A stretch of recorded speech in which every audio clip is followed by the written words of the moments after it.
आज के इस क्लास में मैं आप सभी को क्लास 12th का बायोलॉजी यानी कि जीव विज्ञान का 35 ऐसे वीवीआई ऑब्जेक्टिव क्वेश्चन बताने वाला हूं जो आप सभी के फाइनल बोर्ड एग्जाम में इस साल पूछे जाएंगे।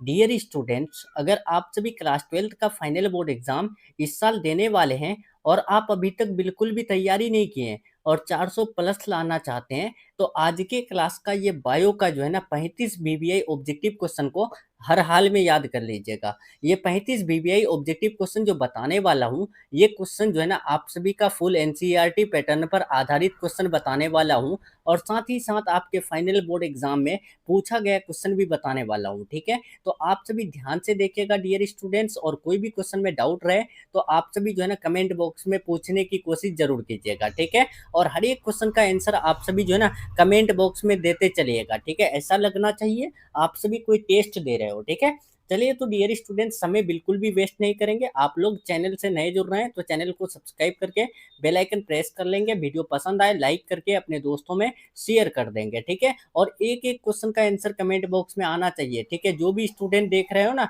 आपको 35 का 35 क्वेश्चन का आंसर आपको नंबर के साथ कमेंट बॉक्स में देते चलना है। ठीक है, चलिए पहला नंबर क्वेश्चन देखिए, आपके स्क्रीन में आ चुका है। पूछा गया है, डीएनए की संरचना की खोज किसने किया था। देखिए डियर स्टूडेंट्स, जो डीएनए का स्ट्रक्चर होता है ना, उसकी जो खोज किए थे वो कौन किए थे, तो आपको अच्छे से पता है कि वाटसन और क्रिक ने किया था। ठीक है, राइट आंसर ए होगा। अगर नहीं पता है, याद रखना है कि डीएनए की संरचना की खोज जो किए थे ना, वो वाटसन और क्रिक ने किए थे। ठीक है, दूसरा नंबर देखिए, पूछा गया है मानव शरीर की इकाई कौन होती है। देखिए जो मानव शरीर होता है तो उनका इकाई कौन होता है। क्या उत्तक होता है, अंग होता है, कोशिका होता है या फिर प्रणाली होता है। बताइए डियर स्टूडेंट्स, क्या होगा इसका आंसर।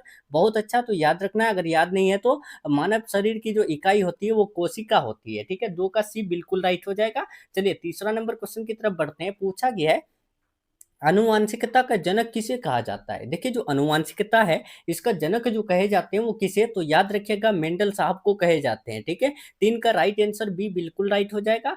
चार नंबर क्वेश्चन की तरफ बढ़ते हैं। मान यानी मनुष्य के शरीर में गुणसूत्र की संख्या होती है। देखिए जो मनुष्य होते हैं, जो आदमी होते हैं, उनके शरीर में, उनके जो बॉडी है, उनमें गुणसूत्र यानी कि क्रोमोजोम्स की संख्या कितना होता है, तो याद रखिएगा डियर स्टूडेंट्स, उसमें क्रोमोजोम्स की संख्या जो होती है वो 46 होती है। ठीक है, इसका right answer option number B हो जाएगा। अगर यहीं पर क्वेश्चन पूछे कि मानव के युग्मक में गुणसूत्र की संख्या कितना होता है, तो युग्मक में गुणसूत्र की संख्या 23 होता है। ठीक है, चलिए 5 नंबर क्वेश्चन देखते हैं। पूछा गया है, हृदय की धड़कन को नियंत्रित करने वाला भाग कौन सा है। ये बहुत इंपॉर्टेंट क्वेश्चन है डियर स्टूडेंट। देखिए जो हृदय की धड़कन है उसको नियंत्रित करने वाला जो भाग है वो कौन सा भाग है, तो याद रखना 5 का बी हो जाएगा। एसए नोड जो है ना, ये हृदय की धड़कन को नियंत्रित करता है, मतलब कंट्रोल करता है। ठीक है, 6 नंबर क्वेश्चन देखते हैं। कोशिका का ऊर्जा ग्रह किसे कहा जाता है। देखिए जो कोशिका का ऊर्जा ग्रह कहा जाता है तो वो किसे कहा जाता है, तो यह यानी बच्चा को पता है कि कोशिका का ऊर्जा ग्रह माइटोकॉन्ड्रिया को कहा जाता है। ठीक है,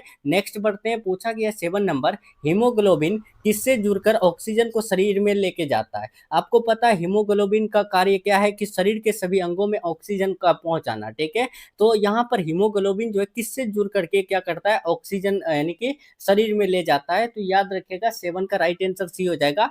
आरबीसी से, मतलब लाल रक्त कणिका से जुड़ करके वो क्या करते हैं, सभी यानी कि जगह में शरीर में क्या करता है, ऑक्सीजन को पहुंचाते हैं। ठीक है, नेक्स्ट 8 नंबर देखिए, पूछा गया है मानव शरीर में सबसे बड़ी ग्रंथि कौन सी है। देखिए मानव शरीर में जो सबसे बड़ी ग्रंथि होती है ना, वो कौन होती है, तो याद रखिएगा यकृत होती है। ठीक है, 8 का राइट आंसर सी बिल्कुल राइट हो जाएगा। बहुत इंपॉर्टेंट क्वेश्चन है, आपके फाइनल बोर्ड एग्जाम में पूछा गया भी क्वेश्चन है। ठीक है, चलिए 9 नंबर देखिए, यहाँ पर पूछा गया है, रक्त का थक्का जमाने में कौन से तत्व का योगदान होता है। देखिए डियर स्टूडेंट, जो रक्त का थक्का जमता है तो इनमें से कौन से तत्व ज्यादातर योगदान देता है, अपना हिस्सेदारी देता है, तो याद रखिएगा वो है प्लेटलेट्स। ठीक है, और आपको पता है प्लेटलेट्स का क्या काम होता है, तो रक्त का थक्का बनाना होता है। ठीक है, यानी कि खून का थक्का बनाना होता है। चलिए 10 नंबर देखते हैं। पूछा गया है, एचआईवी वायरस किस रोग का कारण है। देखिए जो एचआईवी वायरस है ये कौन से रोग का कारण है, तो वो एड्स रोग का कारण है। ये भी क्वेश्चन पूछे गए हैं कि एड्स रोग का कारण जो है कौन सा वायरस है, तो याद रखिएगा एड्स रोग फैलने का जो कारण है वो कौन सा वायरस, एचआईवी वायरस है। ठीक है, चलिए 11 नंबर देखिए पूछा गया है, जीन का कार्य क्या है? देखिए जो जीन का कार्य होता है वो क्या होता है? तो आपको पता है आनुवांशिक लक्षणों को नियंत्रित करना जीन का काम होता है, ठीक है? जो आनुवांशिक लक्षण होते हैं उनको कंट्रोल करने का काम किसको होता है? तो वो जीन को होता है, ठीक है? चलिए 12 नंबर क्वेश्चन की तरफ बढ़ते हैं डियर स्टूडेंट्स। पूछा गया है प्रकाश संश्लेषण में कौन गैस अवशोषित होती है? प्रकाश संश्लेषण जब होता है तो उस टाइम कौन से गैस अवशोषित होता है? तो याद रखिएगा 12 का राइट आंसर सी हो जाएगा, कार्बन डाई गैस यानी कार्बन डाइऑक्साइड गैस जो है वो अवशोषित होता है। देखिए क्लोरोफिल का मुख्य कार्य क्या है? क्लोरोफिल का मुख्य कार्य क्या होता है? तो याद रखिएगा 13 का right answer option number B हो जाएगा, प्रकाश को अवशोषित करना है, ठीक है? चलिए 14 नंबर देखिए पूछा गया है किस अंग में यूरिया बनता है? बताइए कौन से अंग में यूरिया बनता है डियर स्टूडेंट्स? तो याद रखिएगा यकृत में यूरिया बनता है, ठीक है? राइट आंसर 14 का बी बिल्कुल राइट हो जाएगा। 15 नंबर क्वेश्चन देखते हैं। पूछा गया है मानव में सामान्य रक्तचाप होता है। देखिए मानव में जो सामान्य रक्तचाप होता है वो कितना होता है? तो याद रखिएगा मानव में सामान्य रक्तचाप यानी 80/120 mm यानी हीमोग्लोबिन होता है, ठीक है? Right answer option number B हो जाएगा। आनुवांशिक पदार्थ कौन से है? ये तो बहुत इंपॉर्टेंट क्वेश्चन है, आपके फाइनल बोर्ड एग्जाम में पूछा भी गया है। आनुवांशिक पदार्थ कौन से होते हैं? तो याद रखिएगा डीएनए और आरएनए एक आनुवांशिक पदार्थ होते हैं, ठीक है?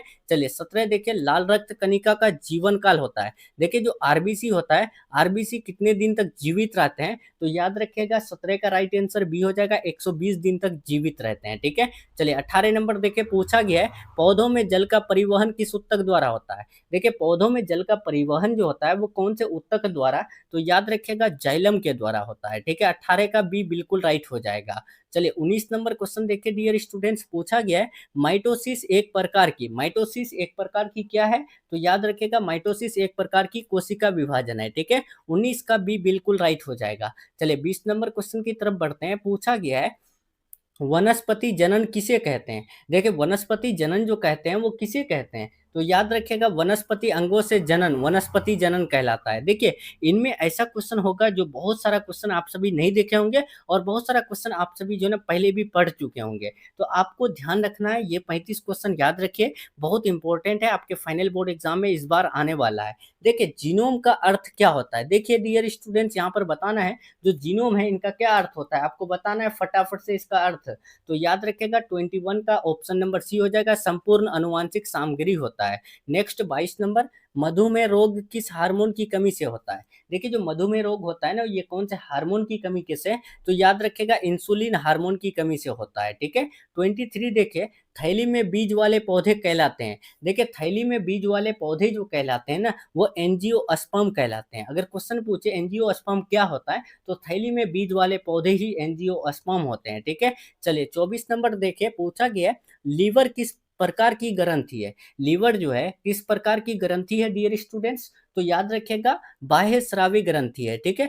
नेक्स्ट बढ़ते हैं। पूछा गया 25 नंबर वंदना शिविर किससे संबंधित है? देखिए वंदना शिविर जो संबंधित है वो किससे संबंधित है? तो याद रखिएगा परिवार नियोजन से संबंधित है, मतलब फैमिली प्लानिंग से संबंधित है, ठीक है? नेक्स्ट 26 नंबर सामान्य मानव में दांतों की संख्या कितनी होती है? सामान्य मानवों में जो दांतों की संख्या होती है वो 32 होती है, ठीक है? Right answer option number C हो जाएगा। 27 देखें वायरस में उपस्थित अनुवांशिक पदार्थ होता है। वायरस में यानी उपस्थित जो अनुवांशिक पदार्थ होते हैं वो क्या होते हैं? तो याद रखिएगा डीएनए और आरएनए होते हैं, ठीक है? Right answer option number C हो जाएगा। 28 देखें हाइड्रा किस विधि से जनन करता है? देखिए जो हाइड्रा होते हैं वो कौन से विधि से जनन करते हैं डियर स्टूडेंट्स? तो याद रखिएगा ये कली बना करके क्या करता है यानी कि जनन करता है, ठीक है? इसका right answer option number D हो जाएगा। नेक्स्ट बढ़ते हैं। पूछा गया है रक्त समूह की खोज किसने की थी? ये तो बहुत वायरल क्वेश्चन है, वीवीआई क्वेश्चन है, आपको याद रखना है। जो रक्त समूह ब्लड ग्रुप हम लोग चेक करते हो ना, पॉजिटिव ए पॉजिटिव बी, ठीक है, या फिर यानी कि ओ पॉजिटिव ओ नेगेटिव, ठीक है, जो भी हम लोग चेक करते हैं ये जो ग्रुप यानी खोज किए थे वो किसने किए थे? तो याद रखिएगा कार्ल लैंडस्टर ने किए थे, ठीक है? Right answer option number C होगा। ब्लड ग्रुप की खोज किसने? तो कार्ल लैंडस्टीनर ने किया था, ठीक है? नेक्स्ट 30 नंबर एक गुणसूत्र पर उपस्थित जीन को कहते हैं। एक गुणसूत्र पर उपस्थित जीन को क्या कहते हैं? तो 30 का ए होगा एलील कहते हैं, ठीक है? नेक्स्ट बढ़ते हैं 31 नंबर क्लोरोप्लास्ट में कौन सी वर्णक होती है? क्लोरोप्लास्ट में जो वर्णक होती है वो कौन सी?